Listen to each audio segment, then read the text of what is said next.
Hey everybody, how's it going?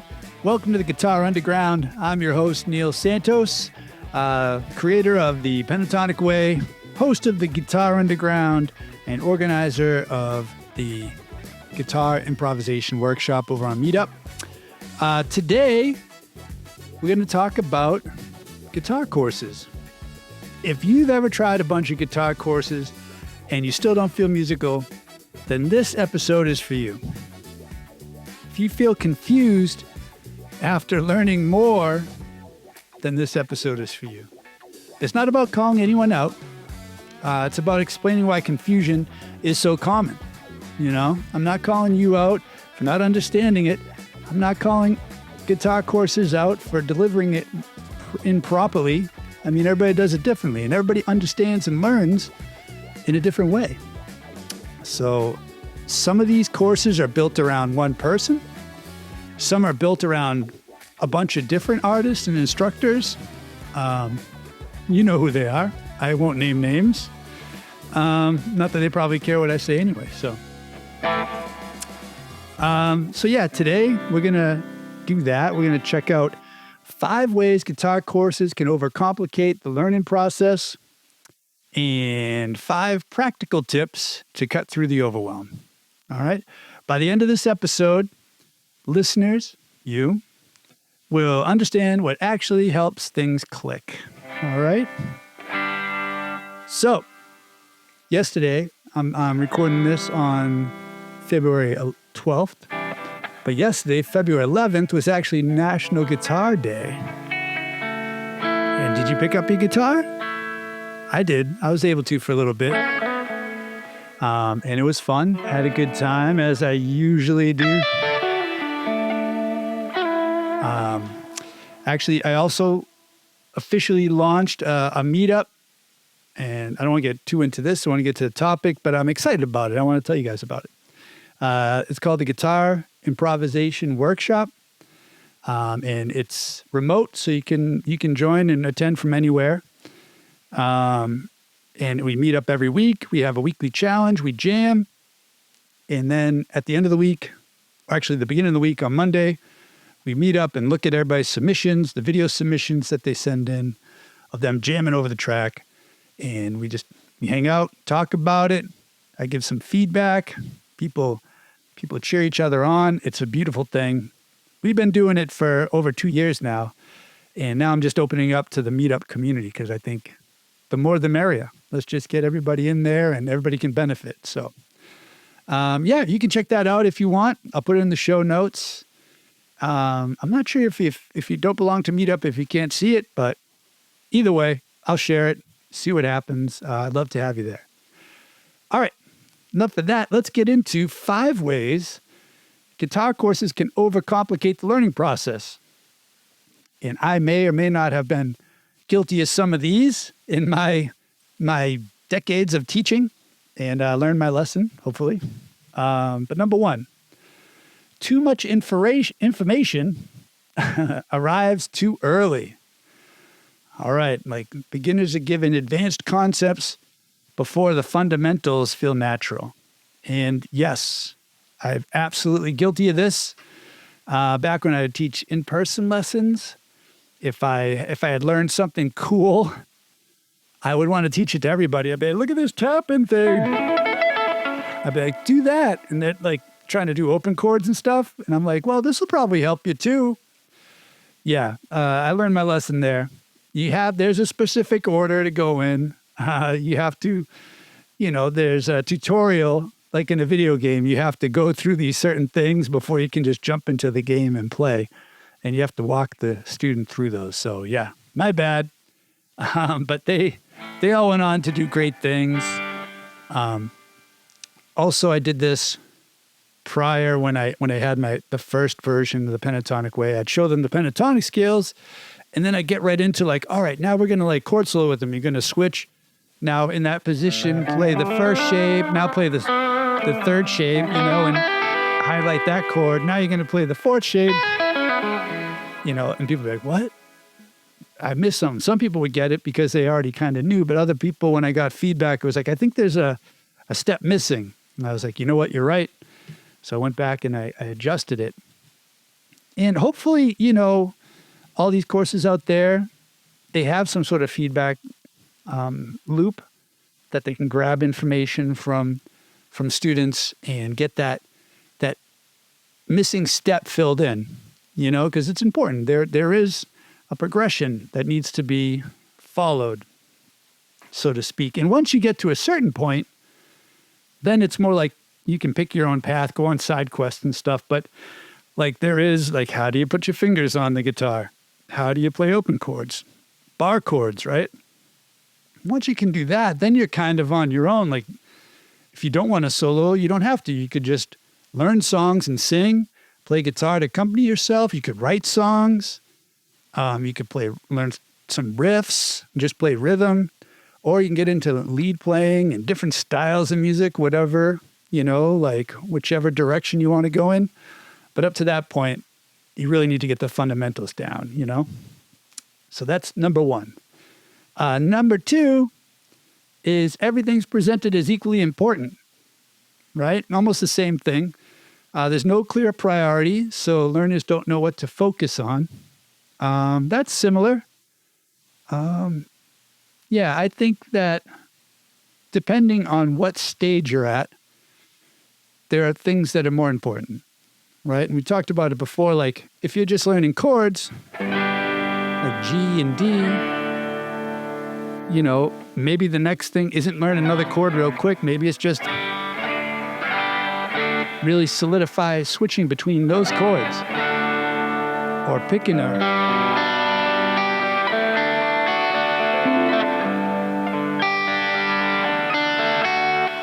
So that way you're kind of getting that mastered before you add another thing, or, like I said, like if they're just doing open chords and guys like, oh, check out this chord tapping lick, they're going to be like, okay, that's important too. Okay, now you have to learn about harmony and you got to learn this and that. And it's just too much coming at you at once. So you need to prioritize because music is a big thing. And yes, it's all connected in the end.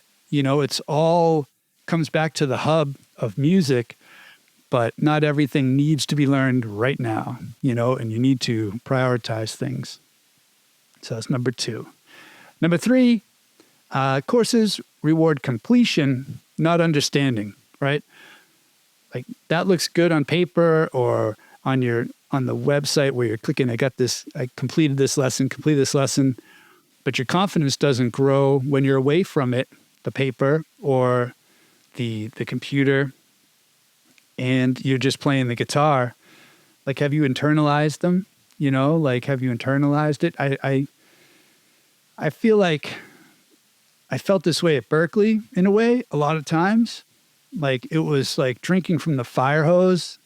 When you're there, for me anyway, a lot of the concepts were new and there was just like so much information coming at me.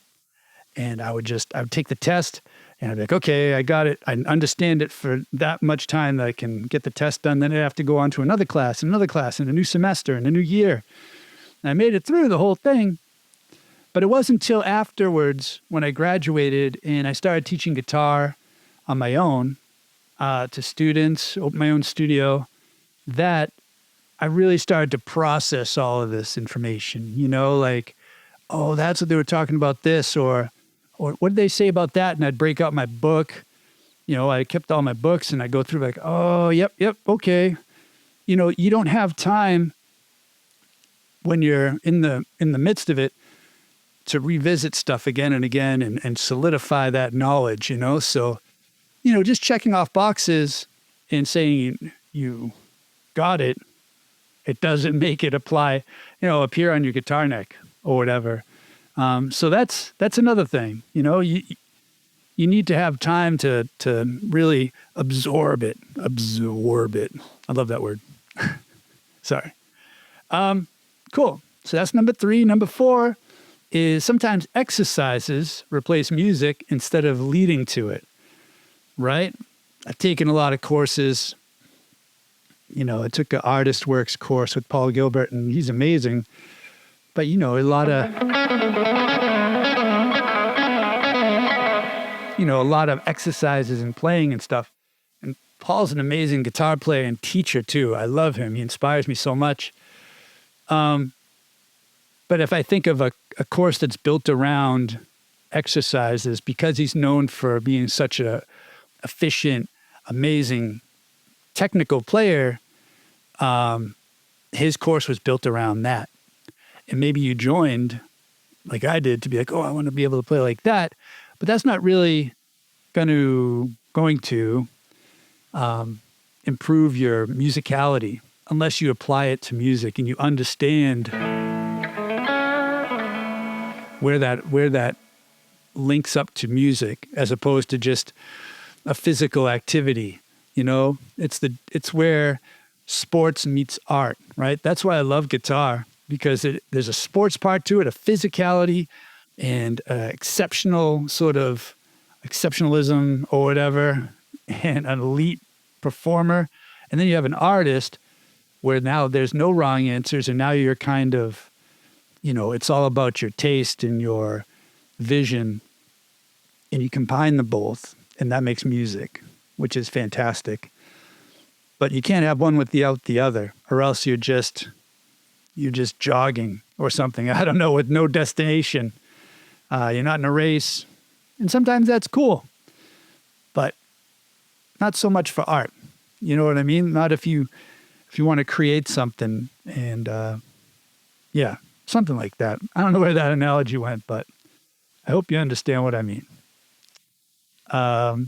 Number 5, there's no simple system to tie everything together, right? Knowledge stays scattered instead of connected. And some courses are better at this than others. Some courses you go in and it's just a bunch of videos and different players and stuff. It's kind of just like pick your own path right from the start. Like, all right, where do I go? It's overwhelming. Some courses have a pretty good roadmap where they say, all right, start here, and you can already do this, just keep progressing. And then eventually, like I said, you get to a point where then it's like, all right, now you can just kind of branch out and get more unique in what you learn, more like focused on your interests, right?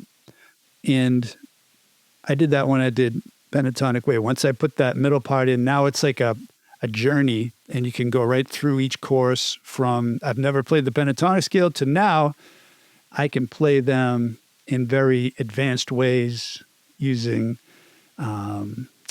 techniques that are a little obscure and maybe not known to use those. And now, from a beginner to a master of pentatonics. That's where I try to get people. But some courses don't have that, right? So that can be confusing and overwhelming. Cool. So there's 5 reasons that courses can overcomplicate the learning process. Where's my whammy bar? I don't have a whammy bar in this one. Oh, well. Cool. Time for the low-pressure commercial. This is exactly why Pentatonic Way is built around simplicity. Instead of throwing more information at you, it gives you a clear path, a supportive community, and built-in accountability so you don't feel like you're doing this alone.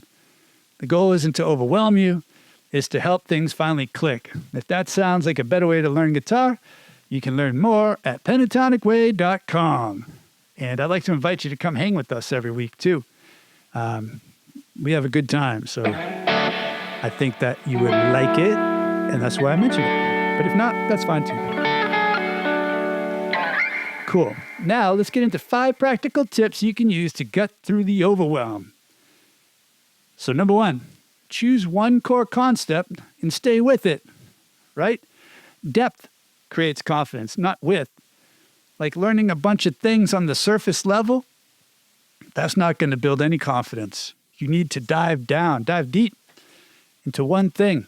I remember one of my roommates at college, Pedro Arevalo, a great guy. He mentioned once to do, It's okay to do a bunch of stuff, but you should always be able to do one thing the best. Be the best at that one thing. And I think I always took that to heart, stuck in my head, and I like that. And when I had to pick, I picked the pentatonic scale. I figured you get the most bang for your buck. You can do everything with it. So that's what I did. But that's not what you have, you don't have to do that. Yours could be chords. Yours could be voicings. Yours could be odd meters. Anything. Songwriting. Finger picking. Arranging tunes for finger picking. Tuck Andrews style, all the different parts. It could be ska rhythm. It could be whatever. Fill in the blank. You know what you're interested in. Or it doesn't have to be that whole broad thing. You if I'm interested in this, ska rhythm or reggae, I have to get good at this. I know I need to get good at this one thing. So really just focus on that technique,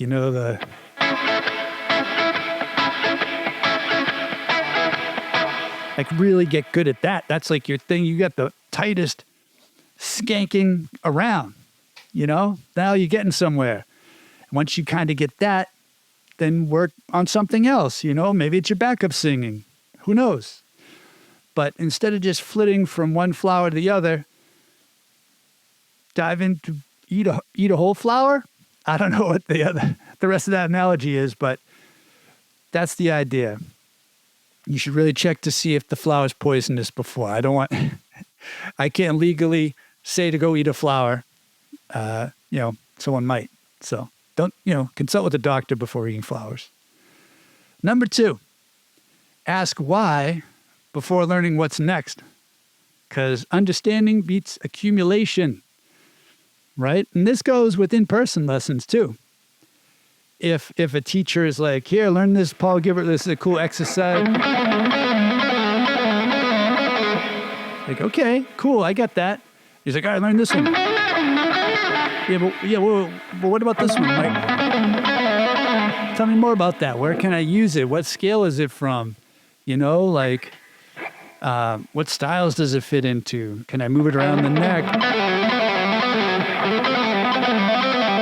Can I move it into different modes?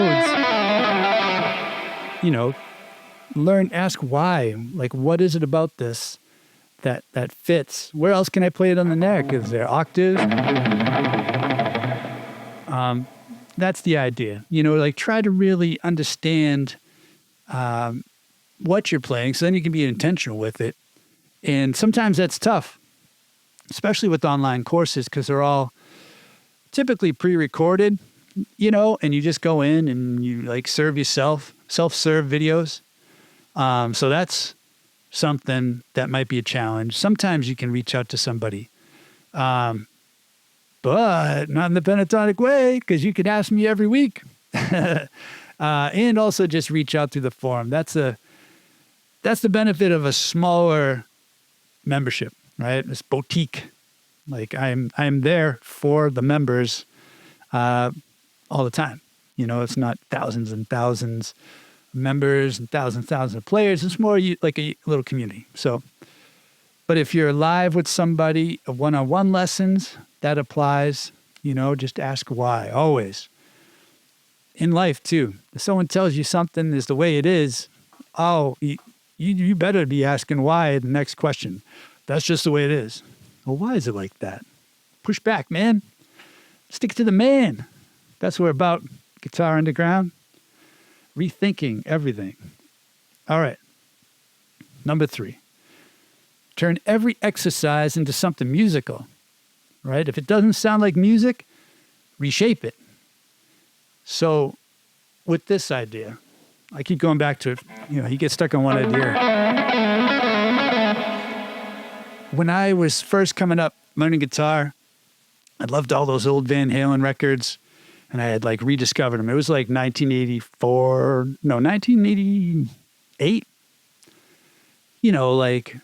Surfing with the Alien just came out, Passion and Warfare. But I started listening to Van Halen. He was my man. I listened to everything. And on every album, he had a instrumental kind of based on a technique.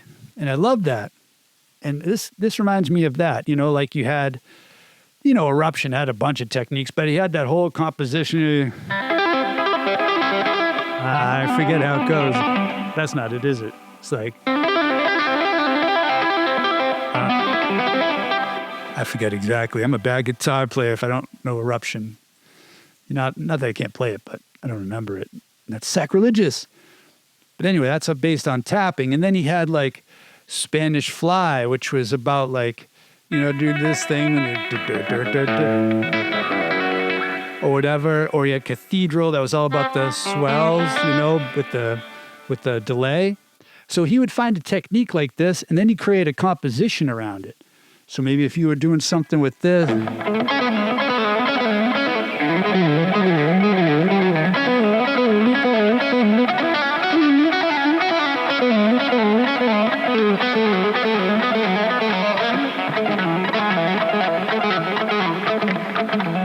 don't know.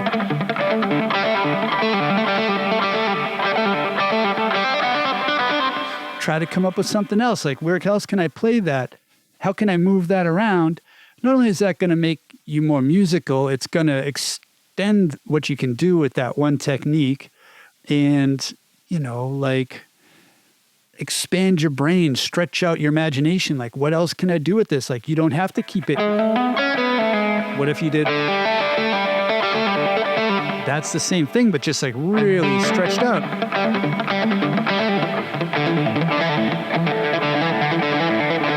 I'd have to practice that a little bit. I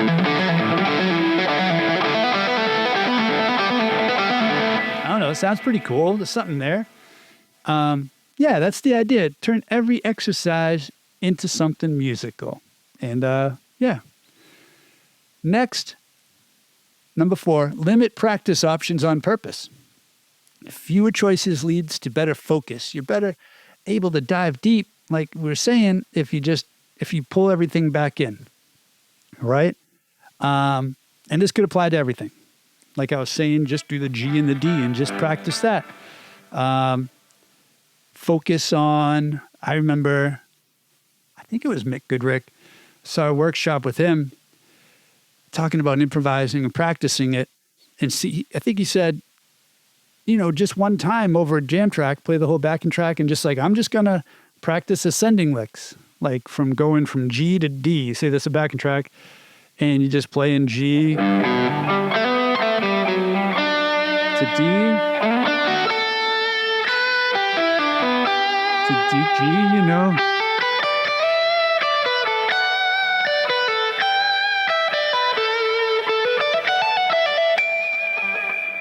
and then go back down like a typewriter, ka-ching, and then start all the way back up. So that's a way to, limit what you're doing to just say, I'm just going up. I'm just going to practice all these different pathways going from D to G up the neck and then maybe a descend or whatever, It doesn't have to just be, I'm just going to practice these scales or just this backing track. You can get really granular. How many ways can I just go right in one spot on the neck and then move it up or whatever? Be imaginative. You know what you need to work on as a player, and be truthful to yourself and know what you need to work on. Know what you don't know what you're not good at. And that's where you focus that energy on and really, advance. All right. Final one, number 5, follow a system you can trust and stick with it. Consistency beats novelty every time. So novelty's fun. You see a lick online, you're like, oh, I'm going to play that. That's cool. But in general, try to have one thing like that you're always working towards, right? Like I speak of sometimes setting goals for each season. In this season, I'm going to practice getting better at minor 2-5-1s. This is what I'm actually working on. So, I like finding other licks. I saw a cool lick the other day and I was learning it. But then I was like, all right, in general, I'm always kind of going back to like 2-5-1s and just working them around the neck, changing keys, saying, all right, I'm going to try to just, find these every place I can and be quick at it. And then next season, maybe try something else. Or like the pentatonic way, all right? So that has the system where you learn the pentatonic scale, and then you learn how to play it all over the neck, one scale for every chord. like for all the chords, and then one scale for each chord, and then superimposing different scales for each chord, and then dominant scales, and then applying it to like other, strange ways. That's a system that's laid out, and that's what I trusted. I said, I'm going to just focus on the pentatonics, and I'm going to see how far I can go with it and learn everything I can about that. And that became the system I used to understand the neck. There's other systems out there, there's like a ton, some based on like diminished chords, some are on all the modes, This is one that made sense to me, so I stick with it. So you find a system you trust, maybe from a teacher you trust or something out there that makes sense to you, and just stick with that. You can, learn random licks here and there, but as long as you have a tight, foundational system, you can always apply it and stick them on, like additions to a house. And it's still going to make sense, and that's the way that you can make sense of it all. So that's the idea. I hope that helped. Hopefully, guitar doesn't feel complicated anymore when you're going through other people's courses. If you want to try my course out, you can do it for 14 days free. Check it out. I think you really like it. I think I put a lot of work into it. It's been around for a long time. I really refined it, like I said. And you can come hang out with us. And that's something that's unusual in this world. Trying to build community, right? Before we all start sort of surrounded by robots. Some real world connection, even if it is online. I'd like to have you there. But let's say if guitar has ever felt complicated, it's not a failure. It's a sign you were given too much too soon. So just feel relieved and have permission. You have my permission to simplify what you're doing. And I think it's really going to benefit you. I know when you pay for a course, you want to make sure you get everything you can out of it. But these things take time, So if you can sign up for an annual membership, I think you get your money's worth. You get a break on these things, no matter who you join. But it's not like you're going to join for a month and get everything out of it. It takes time. So that way it might save you some money. And then you have a commitment. You have some skin in the game, right? If you don't have skin in the game, what's the difference? If you show up or not, or if you put in the effort. If you're just on YouTube watching random videos, it's free, but it's just random videos. There's no help there. There's no system, clear path, right? So if this episode helped you, make sure to follow the podcast so you don't miss a future conversations like this, a conversation with myself. I'm inviting guests on soon. I'm reaching out. I want to interview some people. I think that'd be fun. But for now, it's just me talking to myself. Actually, I'm talking to you, and I appreciate you listening. And reach out in the comments. Let me know what you think. What's your experience with guitar courses? I want to know. And I will talk to you later. Keep on picking. All right. Bye-bye.